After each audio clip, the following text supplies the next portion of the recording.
नमस्कार आचार्यजी. आपण शरीर नाही तर चेतना आहोत याचा काय पुरावा? चला एक प्रयोग करून पाहूयात. चालेल? शरीरात कुठे दुखतंय का? अच्छा, पाठीत दुखतंय. मग बाकी अवयवांची आठवण का येत नाहीये? जर तू शरीर आहेस तर तुला शरीरातील सगळ्या अवयवांचा एकसाथ अनुभव यायला हवा ना? फक्त पाठीतलं दुखणंच का जाणवते? मुद्दा हा नाही की पाठीत काय आहे, मुद्दा हा आहे की तिथे कोणती गोष्ट आहे जी हे सगळं अनुभवतेय. हे म्हणू नका की पाठीत वेदना आहे, मी म्हणेन पाठीत चेतना आहे.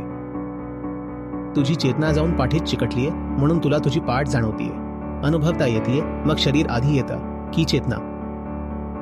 चेतनाच तुला शरीराची जाणीव करून देते ना? कितीतरी तरुण लोक असतात त्यांचं शरीर अगदी एकदम मजबूत असतं, आणि केवळ मजबूतच नाही तर बैलासारखं ताकदवान असतं.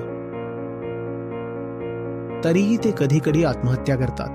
का? शरीर तर चांगलं होतच, काय बिघडली होती? चेतना. म्हणून तुझा पहिला संबंध कोणाशी आहे, शरीराशी की चेतनेशी? आणि जर पहिला संबंध शरीराशी असता तर इतकं सुंदर, आकर्षक आणि बलवान शरीर असूनही आत्महत्या का केली? कारण तुझा पहिला संबंध शरीराशी नाहीये. शरीर कितीही छान असलं तरी सुद्धा मनात येऊ शकतं की आयुष्य संपवावं. पण जर चेतना चांगली असेल तर मन कधीच म्हणणार नाही की आयुष्य संपव. मग सांग, तू आधी काय आहेस, चेतना की शरीर? काय आहेस?